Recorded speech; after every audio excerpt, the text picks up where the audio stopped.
사도행전 본문, 오늘 본문은 사도행전 강해 가운데서 아주 중요한 분수령이 됩니다. 신학적으로, 교회 역사적으로 영적인 터닝포인트가 된다고 말할 수 있습니다. 핵심이 뭐냐면 복음이 유대교적으로 유대인들만 믿는 것 같이 신앙이, 또 종교가, 유대신앙이 그렇게 국한될 수 있었던 것들을 오늘 이 본문 이후로 복음이 세상에 편만하게 펼쳐짐으로 말미암아 복음이 모든 사람, 모든 족속, 모든 민족이 가질 수 있는, 그야말로 오늘 우리들에게까지도 이 일이 이루어질 수 있는 아름다운 사건이 되게 해 주신 것입니다. 그리고 당시 유대인들 입장에서 보면 저희들은 이방인들이라고 말할 수 있는데, 이방인들의 입장에서 오늘 우리 모두가 다 거기에 포함됐다고 말할 수 있는 저희들이 예수 그리스도의 복음을 확보하고 복음을 깨닫고 복음 앞에 나아가고 복음의 능력을 실체화될 수 있도록 하게 하신 실제적인 고리가 되는 말씀이라고 말할 수 있습니다. 영적인 분수령이요, 또 터닝포인트요, 아름다운 사건이요, 동시에 실제적인 연결고리가 된다고 말할 수가 있는 것입니다. 사랑하는 교회 여러분, 동시에 그 일이 어떻게 이루어졌는가, 오늘 고넬료와 베드로의 사건을 보여주시면서 베드로에게 하나님께서 뭘 주시는가, 환상 중에 먼저 기도하는 가운데 하나님이 환상을 보여주시고, 환상을 보여주시는 가운데 계시를 보여주시고, 계시를 통하여 그 계시를 순종할 수 있도록 해주셨어요. 고넬료도 마찬가지였어요. 고넬료도 제9시 기도 시간에 오후 3시, 또 베드로도 제6시 기도 시간 오후 12시쯤 되는 그 기도할 때에 하나님께서 하나님의 뜻과 하나님의 음성과 하나님의 환상, 하나님의 계시를 보여주신 것이에요. 그래서 오늘 이 사건은 아주 그냥 판이 바뀌는 사건이에요. 따라서 우리가 평소에 이 자리에서 예배를 드립니다마는 우리가 습관을 쫓아 예배를 드릴 수도 있고 늘 루틴한 예배를 반복하기도 하지만, 한 가지 분명한 사실은 여러분들이 우연히 온 것 같지만 우연이 아니고 하나님의 특별한 섭리에 의해서 이 자리에 와 계시는 줄로 믿으셔야 되는 것이에요. 말씀 듣는 것 자체가 그렇다는 것이에요. 우리는 우연에 의해서 온 것이 아니에요. 하나님 오늘 환경 주지 않으시고 영적인 하나님의 뜻이 펼쳐지지 않으시면 오늘 이 자리에 우리가 올 수가 없는 것이에요. 습관에 의해서 반복되는 것 같지만 오늘 이 자리는 우연의 커튼을 뛰어넘은 하나님의 특별한 섭리와 계시를 깨달을 수 있는 시간이 되셔야만 되는 거예요. 그 우연을 뛰어넘은 섭리 때문에 오늘 이 자리가 다시 한번 가슴 뛰는 말씀을 듣는 시간이 되기를 원합니다. 기독교는 종교가 아니에요. 기독교는 하나님께서 말씀하신 걸 통하여 계시하는 것이에요. 기독교는 종교가 아니라 기독교는 계시이고, 기독교는 어떤 또 하나의 종교가 아니라 하나님의 계시에 대해서 반응하는 것이에요. 이 세상에 있는 모든 종교들은 자기의 뜻을 관철하려고 돌을 닦고 자기의 뜻을 관철하려고 뭘 바치고 다 하는 것입니다만, 기독교는 우리의 뜻을 관철하는 것이 아니라 하나님의 뜻이 우리 가운데 펼쳐지는 것이에요.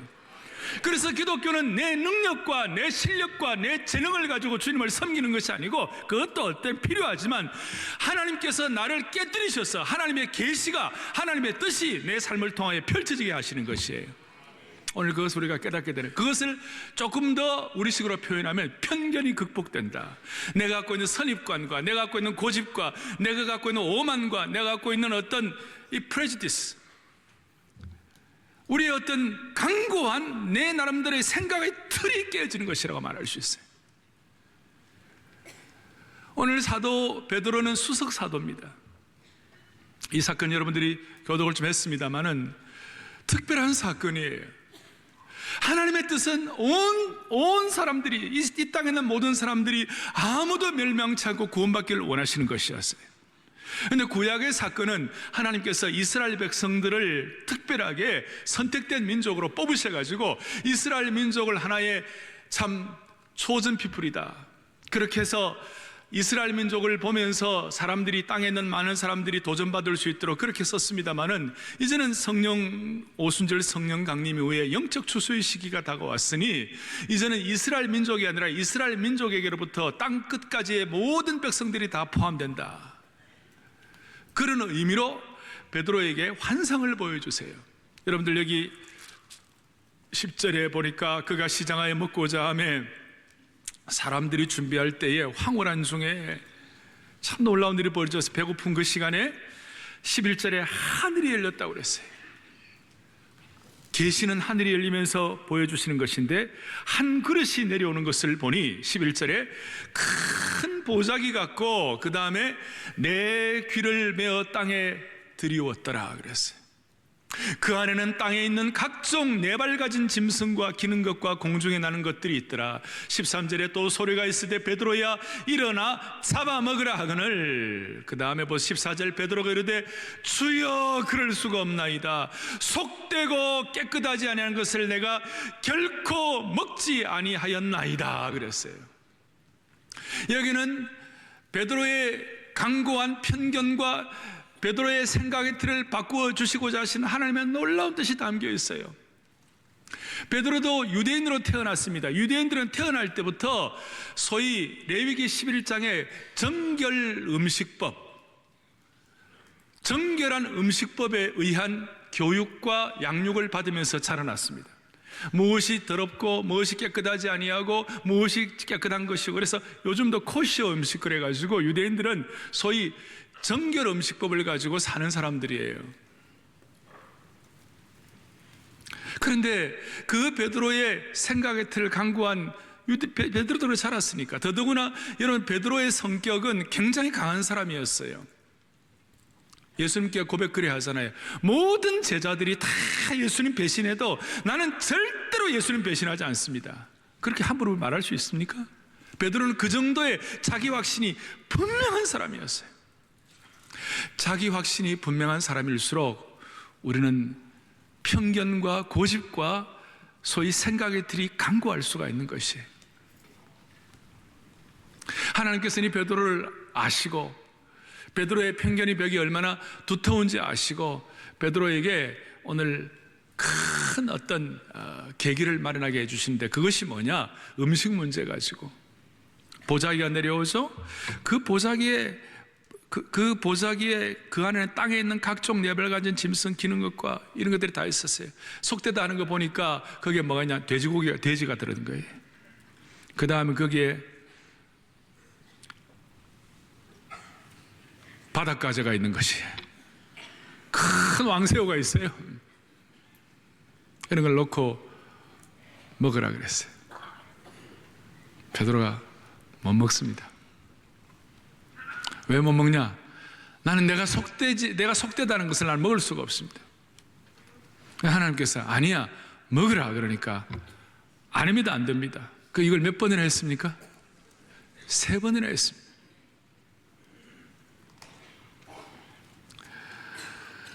이 사건을 앞에 놓고 하나님의 큰 역사는, 하나님의 뜻은 여기에 11절 뒤에 큰 보자기 같고 내 귀를 메어 땅에 들이웠더라, 이런 내용은 사실 동서남북을 가리키고 내 보자기의 내 모퉁이는 땅 전체를 포함하는 것을 가리키면서 이제는 너 유대교적 신앙 탈피하여 너 다시 큰 마음을 새롭게 하고 마음의 생각의 틀을 좁은 생각들을 다 정리하고 좀 하나님의 뜻이 경륜이 무엇인지 좀 살펴봐라. 그런데 베드로는 안 된다는 거예요. 한 번에도 안 되고 두 번 해도 안 되고 세 번 해도 안 되는 거예요. 그래서 보자가 올라가 버렸어요. 베드로가, 우리가 베드로를 함부로 폄하할 수는 없지만 베드로의 입장에서는 어느 정도 이해할 수 있는 것도 있어요. 어릴 때부터 그렇게 자랐고 그렇게 될 수밖에 없고 생각의 틀이 그렇게 집중되는 삶을 살았기 때문에 어쩔 수가 없는 그런 면도 있었을 거예요. 신학자들 가운데 사도행전 1장 뒷부분에 보면 12사도 가운데 가룟 유다가 예수님 배신하고 이제 자살하고 끝났으니까 그냥 11사도만 남았어요. 베드로의 입장에서는 11사도만 있으면 안 된다는 거예요. 유대교적 전통은 12를 채워야 된다는 것이에요. 그래서 끝까지 12를 채워야 된다. 그것이 나쁜 것은 아니지만 신학의 성령의 역사, 신학의 흐름에 있어서는 12명을 꼭 채워도 안 되는 상황이 안 될 수도 있었는데 베드로는 끝까지 채워야 되는 그런 강구한 입장이었어요. 그리고 유대인들의 특징은 이방인들이 구원받는다, 그거 쉬운 일이 아니었어요. 뒤에 11장에도 나옵니다만은, 여러분 사마리아와 성령이 임하시면 너희가 권능을 받고 예루살렘과 온 유대와 사마리아와 땅끝까지를 복음을 전하리라, 복음의 증인이 되라, 그렇게 했는데 그것도 자기식의 해석이었어요. 아니 어떻게 이방인들이 구원받을 수 있나?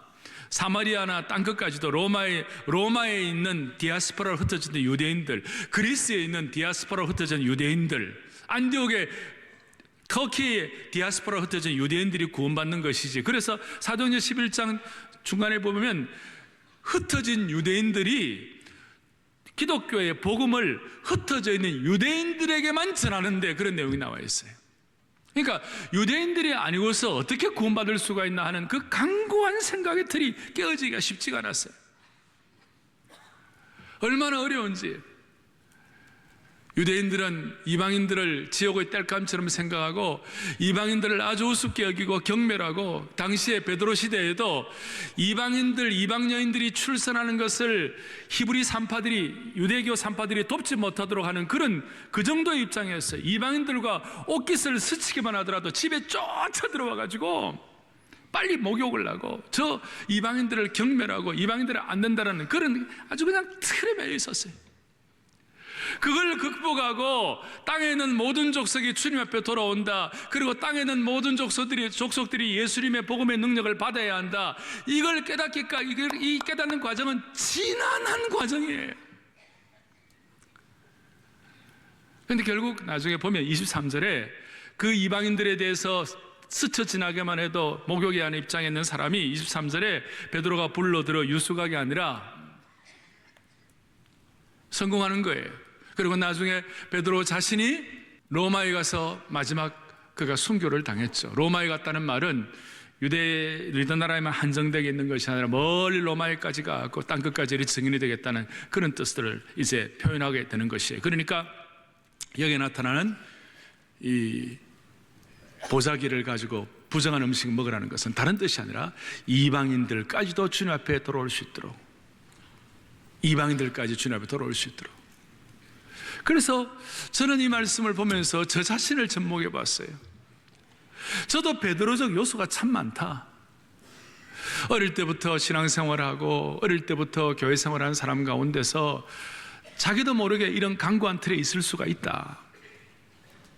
제가 아마 캠퍼스 사역을 통해서 학생운동이라든지, 그 다음 또 강원도 예수원의 대천덕 원장님 만난 거라든지, 또 이렇게 여러 신학교들을, 세계에 있는 신학교들의 공부를 하면서 저 나름대로의 어떤 생각의 틀을 깨뜨리고 고치는 것을 배우지 않았다면 저 자신도 아마 강고한 아주 극단적 전통주의자가 되지 않았을까, 이런 생각을 저도 하고 오늘 말씀을 보게 되었었어요.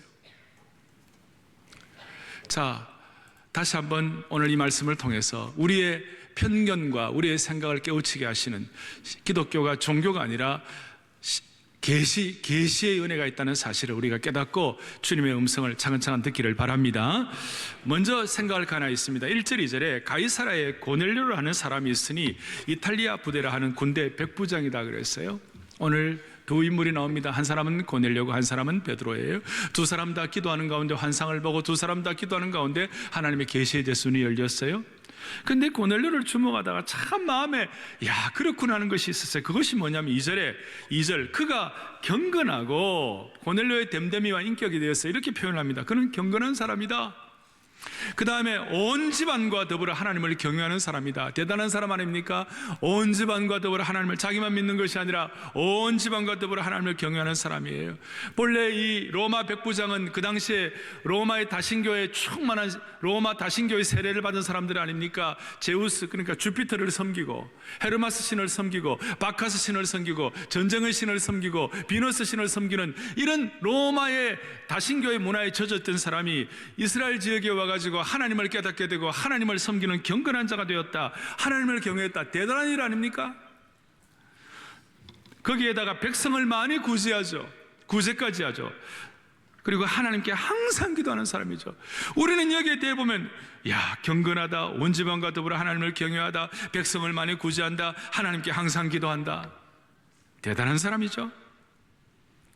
그런데도 불구하고 이 상황 가운데 있어서는 아직까지 잃어버린 영혼이었다는 것이.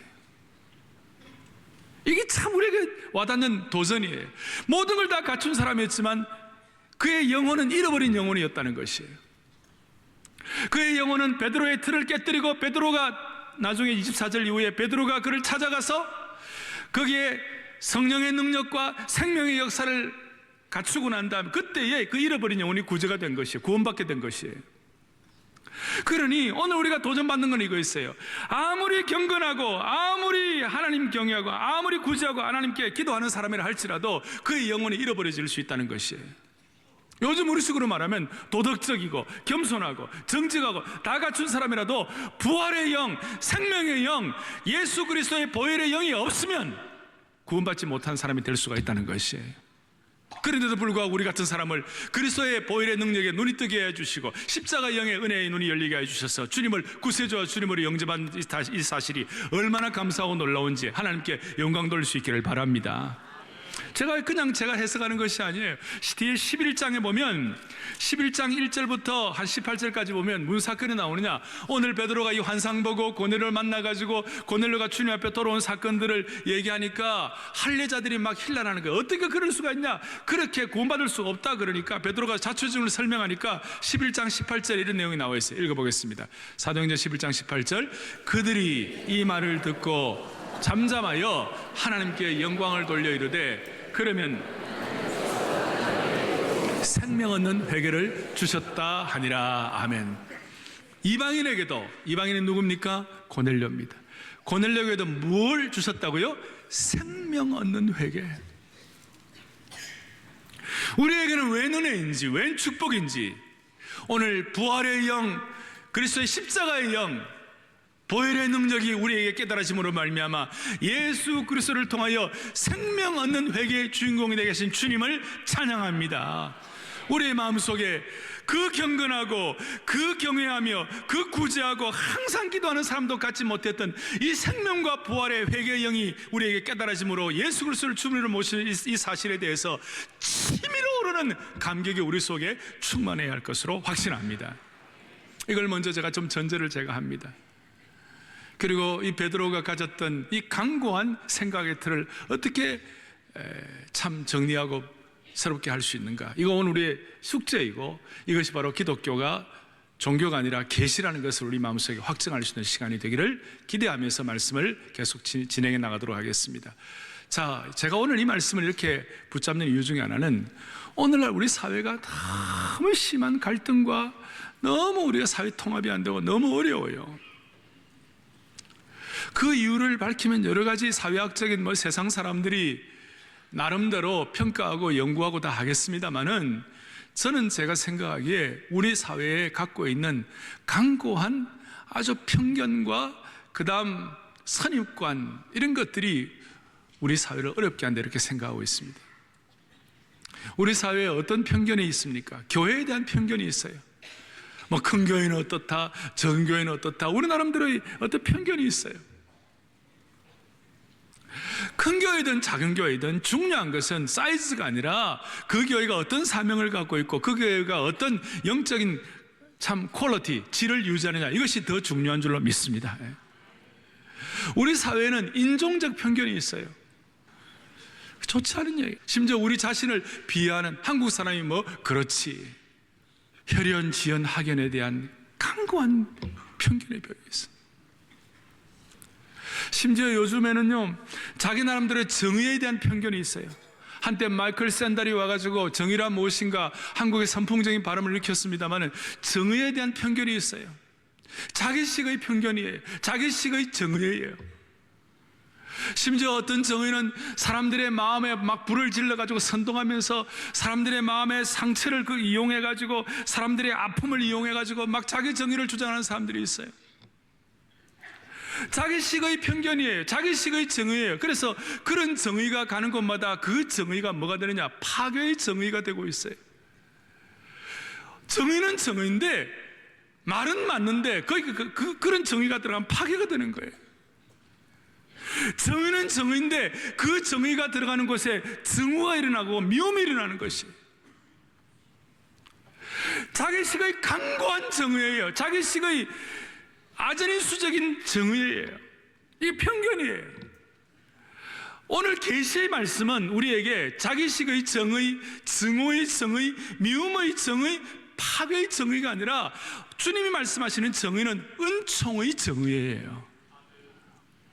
말씀의 정의예요. 그래서 우리가 이런 편견들을 우리가 극복을 해야 되는 거예요. 문화적 편견도 있어요. 한때 서구에 있는 선교사님들이 한국 처음 왔을 때, 아이고 한국 와서 그분들 나름대로 문화적인 편견이 있잖아요. 한국 분들 음식을 보면 기가 막히는 거예요. 음식에 무슨 뼈다귀 할머니 해장국, 아니 할머니 뼈다귀 해장국, 이거 뭐 기가 막힌 음식이에요. 세계에서 가장 무서운 음식이에요. 그리고 막 선지국을 먹고 막 그러면 이거 어떻게 인간들이 이럴 수 있냐. 그런데 진짜 선교 잘하는 분들은 해장국 가운데 선지국을 먹는 분이 선교를 잘하는 거예요. 아주 그 문화적인 편견이에요. 우리는 우리의 시각을 믿는 그런, 저나 여러분이나 다 그런 성향이 있어요. 내가 갖고 있는 안목, 내가 갖고 있는 시각, 이것이 여기에 대한 고집이 있어요. 그러나 분명한 것은 하나님의 말씀 앞에서 내 안목이 전부가 아니라는 사실을 인정해야 합니다. 북반구에는 동서남북을 찾으려면 북극성이 있어요. 그래, 북극성만 열심히 찾는 사람이 저 남반구에 내려가면 아무리 찾아도 북극성 없어요. 남반구에는 뭐가 있느냐? 남십자성이 있어요. 남쪽에 있는 사람들이, 브라질 분들이 여기 와가지고 남십자성 어디 있냐? 못 찾아요. 사람들이 전부 다 노란색 안경의 편견이 있어요. 노란색 안경을 끼고 노란색의 편견이 있고, 빨간색 안경을 끼고 빨간색의 편견이 있는 것이에요. 이런 편견이 있으니까 이것이 강구하게 되고, 이것이 신앙과 드디어 접목이 되면 이건 말도 못하게 어려워지는 거예요. 그래서 신앙적인 편견이 있으면요, 종교적으로 어려워지면, 이게 세상에서 가장 잔인한 것이 종교전쟁이에요. 얼마나 독한지. 유럽의 30년 전쟁, 100년 전쟁은 다 종교전쟁이었어요. 그러니까 신앙을 거기에 덧붙여가지고 편견이 일어나면 이거는 너무나 감당이 안 되는 거예요. 하나님께서 그래서 이걸 해결할 수 있는 비결은 다른 방법이 없어요. 복음의 진리를 가지고 이 문제를 해결하는 거예요. 다른 길이 없어요. 오늘 사도 베드로를 향한 편견 극복 새로운 프로젝트를 진행하게 하신 그 하나님의 경륜과 하나님의 하실 일들을 보면서 우리가 정리를 하는 거예요. 크게 제가 두 가지를 저와 여러분들이 접목하겠습니다. 첫째, 우리가 늘 깨달아야 될 것은 이것이에요. 베드로가 지금 은혜가 없는 사람이 아니었어요. 베드로가 지금 성령 충만한 사람이었어요. 베드로는 하나님께 놀랍게 쓰임받는 사람이었고 하나님의 신실한 종이었어요. 키는 이거예요. 은혜가 많아도 편견을 가질 수 있다는 것이에요. 은혜가 많아도 하나님께 쓰임받는 사람도 조심하지 않으면 편견을 가지고 어떤 자기의 생각의 틀, 강구함에 사로잡혀가지고 자기 뜻을 갖고 갈 수가 있다는 것이에요. 베드로가 보세요. 베드로가 지금 얼마나 대단한 사람입니까? 오순절 성령 강림 역사의 주인공이요, 수석 사도요. 그가 전도하면 하루아침에 수천 명이 일어나고, 지난주에는 뭐에 있어서 죽은 사람도 살아난 사람이에요. 그런 대단한 하나님의 사람도 편견에 갇힐 수 있다는 것이에요. 우리가 정말 조심해야 되는 거예요. 아까 제가 말씀한 대로 저도 저 자신을 돌아보면서 이 말씀을 들어보고 있는데, 제가 아마 계속해서 이르는 하나님의 새로운 계시와 하나님의 새로운 인도하심과 저의 어떤 강구한 선입견, 이런 것들이 깨어지는 훈련을 계속 받지 않는다면, 아까 말한 대로 저도 극단적인 전통주의자가 될 수 있는 것이에요. 네? 아멘, 아멘, 아멘. 그 하나님은, 제가 보니까요, 하나님은 하나님의 사람들을 쓰실 때 반드시 그릇이 문제거든요. 근데 그 그릇의 핵심 중에 하나는 이 패러다임 문제, 그릇에 대한 핵심 중에 하나는 이 생각의 틀 문제예요. 적어도 사랑의 교회 이 예배당에 발을 디뎠으면, 사랑의 교회 주일 예배를 듣고 말씀을 듣는 분들이라면, 적어도 사랑의 교회 오셔서 해결해야 할 것 중에 하나는 뭐냐면 생각의 그릇을 넓히시는 것이에요. 피 흘림이 없는 복음적 평화통을 왜 주장합니까? 그것은 우리의 생각의 틀이 바꿔야 가능한 것이에요. 그러니까 하나님은 이런 말씀을 주시는 거예요. 오죽하면 제가 분수령이라고 말씀드립니까? 오죽하면 이 감동적인 사건이라고 말씀드리는 이유가 거기에 있는 것이에요. 베드로도 똑같이 이방인들에 대한 똑같은 생각을 갖고 있었어요. 그런데 하나님이 이방인들에 대한 그런 생각 갖고는 하나님의 그릇으로 준비될 수 없다. 하나님의 계시에 반응하는 사람 될 수가 없다. 그걸 알고 하나님께서 3번이나 먹으라 그랬어요. 내 보자기에 11절 뒤에 거기 나타나 있죠. 큰 보자기가 내려오고 내 귀를 메어 땅에 들이었더라. 그 이유는 뭐냐? 동서남북에 있는 모든 사람들이, 이방인들이라도 주님 앞에 돌아올 수 있다는 것을 깨달으라. 그것이에요. 너의 유대인들에 대한 의식, 너의 세계에 믿지 않는 사람들에 대한 너의 시각 좁음, 그걸 좀 해결해 보라. 그걸 지금 주님이 말씀하는 거예요. 아무리 신앙 좋아도 정신 차려라. 그러면서 베드로가 어떤 반응을 일으킬지 하늘에 있는 천사들도 숨죽여서 베드로의 반응에 대해서 아주 유심히 살펴보고 있었어요. 처음에 베드로의 반응이 무엇이었습니까? 13절에 베드로 일어나 잡아먹으라 그러니까 주여 그럴 수 없나이다. 속되어 깨끗하지 않은 것을 내가 결코 먹지 아니하리라. 그럴 때 주님께서 15절, 오늘 15절이 중요한 답입니다. 15절, 또 두 번째 소리가 있으되 그 다음 줄 것이십시오. 하나님께서 깨끗하게 하신 것을 너가 속되다 하지 말라. 우리는 우리식의 편견과 우리식의 시각과 우리식의 사고방식을 생각의 틀을 가지고 판단합니다마는 하나님은 우리에게 뭐라고 말씀하시는가? 예배를 통하여, 말씀을 통하여, 특세를 통하여, 또 큐티를 통하여 주님 앞에서 우리가 기도하는 가운데 하나님 뭐라고 말씀하시는가? 내가 깨끗하고 한 것을 너가 속되다고 하지 말라. 하나님의 놀라운 음성이에요. 오늘 이 음성을 우리 모두가 들어야만 합니다. 말씀을 통해 이것을 확인해야만 하는 것입니다. 여기는 하나님의 큰 경륜이 담겨 있어요. 어떤 경륜이 담겨 있는가? 하나님이 깨끗하고 한 것을 너가 속되다 하지 말라. 이거 어떤 뜻이 담겨 있어요?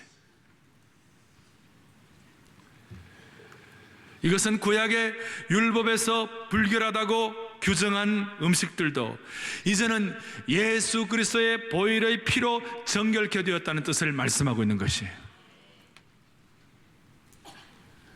그리스도의 피가 모든 불결한 것을 덮어버리고 정결하게 만들었다는 것입니다.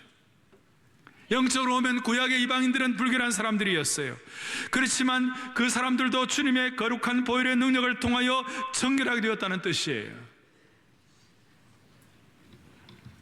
더 나아가서 유대인과 이방인들이 주님의 보혈 안에서 하나가 되었다는 뜻을 선포하고 있는 것이 이방인과 유대인들의 하나 되는 이 수평축이 형성되기 시작한 것이에요.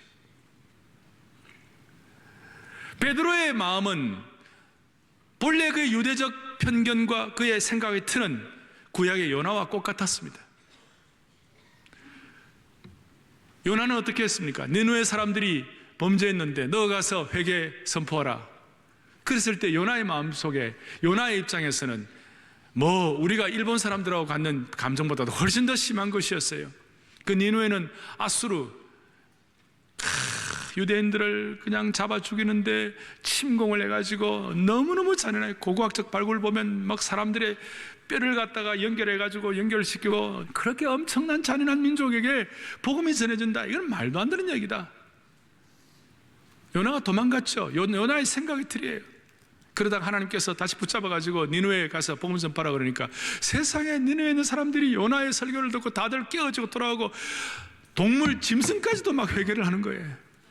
그러니 요나가 할렐루야 주님의 뜻이 이루어지니 너무너무 감사합니다라고 감격하고 회개의 영이 충만해가지고 하나님께 감사드린 것이 아니라 열받았어요. 요나가 어떻게 니느웨가 회개할 수가 있는가?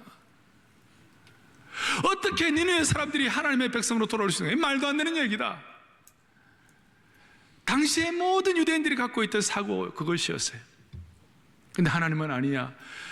보자기의 사방의 모든 11절 뒤에 있는 것처럼 내 귀를 메어 땅에 들여진 모든 것들이 다 보자기가 큰 보자기에 대해서 모든 것들을 수용하는 것처럼 땅에 있는 모든 족속이 주님 앞에 돌아와야 돼. 이것이 하나님의 뜻이었어요.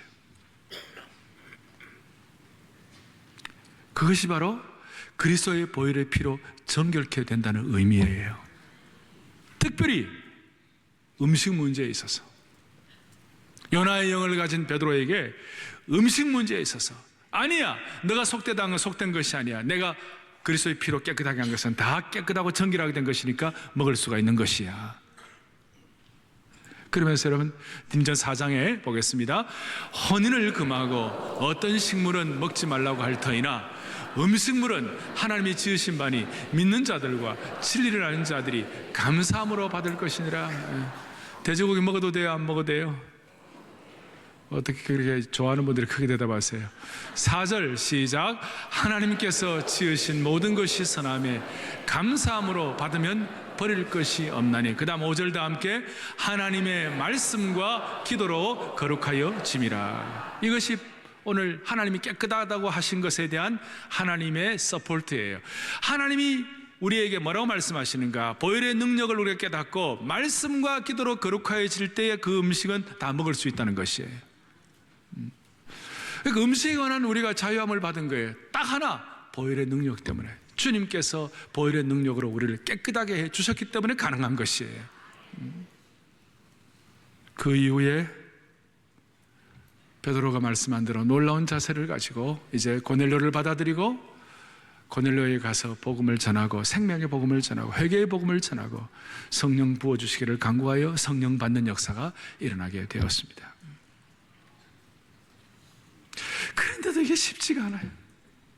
이렇게 해두고 나중에 갈라디아서에 보면요, 나중에 또 무슨 일이 벌어지느냐면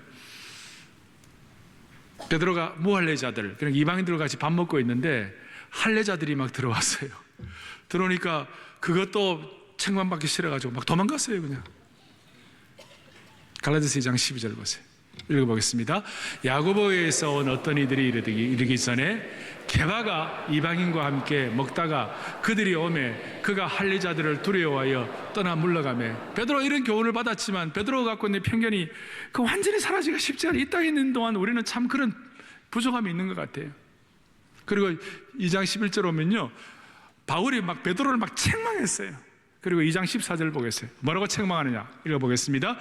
그러므로 나는 그들이 복음의 진리를 따라 바르게 행하지 아니함을 보고 모든 자 앞에서 게바에게 이르되 너가 유대인으로서 이방인을 따르고 유대인답게 살지 아니하면서 어찌하여 억지로 이방인을 유대인답게 살게 하려느냐 하였노라. 저 대단한 책망이에요.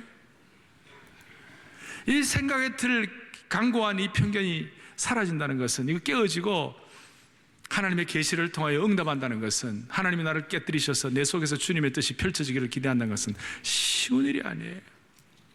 그러니까 늘 우리가 조심해야 돼요. 그래서 오늘 기도하는 이유가 뭐냐? 은혜 받은 사람도 편견에 빠질 수 있다. 여러분 그거 기억하고 늘 자신을 추스리는 축복을 주시기를 바랍니다. 두 번째로 하나만 더 접목하겠습니다. 제가 오늘 기독교는 종교가 아니라 계시라고 그랬습니다. 기독교는 계시에 대해서 반응하는 것이 기독교라고 했습니다. 그 말은 다른 말로 하면 내 인생에 예수 그리스도가 주님이라는 뜻인 것입니다. 그런데 우리는 주님을 주님으로 대접을 못할 때가 많아요. 주님을 주님으로 반응하지 못할 때가 많아요. 오늘 베드로가 아주 참 대표적이었어요. 어느 정도 대표적이었는가? 14절 다시 보겠어요. 베드로가 이르되 그 다음 주여 뭐예요? 그럴 수 없나이다. 이게 아주 모순 어법이에요. 주여 그랬으면 순종하겠습니다 이렇게 되는데 주여 하고 뭐라고 되어 있어요? 그럴 수 없나이다. 이것이 참 문제예요. 우리는 편견을 극복하기 위해서 주님과 논쟁하지 말아야 합니다. 뭐 이거 이렇다 저렇다. 주님 나 이렇게 합니다. 말이 안 되는 거예요. 그러니까 영어로 하면 Lord I cannot do that. Lord, 주님이라고 그랬으면 yes, 주님이라고 했으면 순종을 해야 되는데 Lord라고 그러고 주님이라고 그러면서 나는 순종 못합니다. 말이 됩니까? 우리가 주님 앞에서 이럴 때가 얼마나 많아요. 주님이라고 부르면서도 주님을 주인으로 모시지를 못하는 거예요. 주님이라고 그러면서 우리는 그럴 수 없나이다 그러는 거예요. 불일치의 삶이에요. 사랑하는 여러분, 우리가 주님을 주인이라고 그러면 주님의 종입니다. 종이란 말은 순종한다는 뜻이고, 또 하나는 종이라는 말은 결과를 책임지지 않아도 되는 거예요. 결과는 주님이 책임지시는 것이에요. 중요한 것은 우리가 종의 태도를 견지하면 되는 것이에요. 오늘 베드로가 가졌던 부족함이 뭐냐? 주여 그럴 수 없나이다. 나의 용기가 생기네요. 세상의 가장 위대한 사도가 이렇게 했으니 우리도 항상 조심해야 한다. 주님을 주인으로 모시는 저 여러분들 되기를 바랍니다. 정리하겠습니다. 신앙적인 문제에 있어서 편견이 가장 큰 문제가 되는 이유가 무엇일까? 그것은 바로 편견 때문에 하나님의 은혜가 제한되는 것입니다. 하나님이 채워주시려고 그러고 다듬으시려고 그러고 큰 그릇 만들려고 하는데도 불구하고 주님을 향한 내 뜻이 너무 강구할 때는 하나님의 은혜가 제한되는 것이에요. 오늘 우리의 기도 때문에, 우리가 하나님의 뜻을 깨닫는 것 때문에 하나님의 은혜가 제한되지 않는 편견을 극복하는 축복을 주시기를 바랍니다.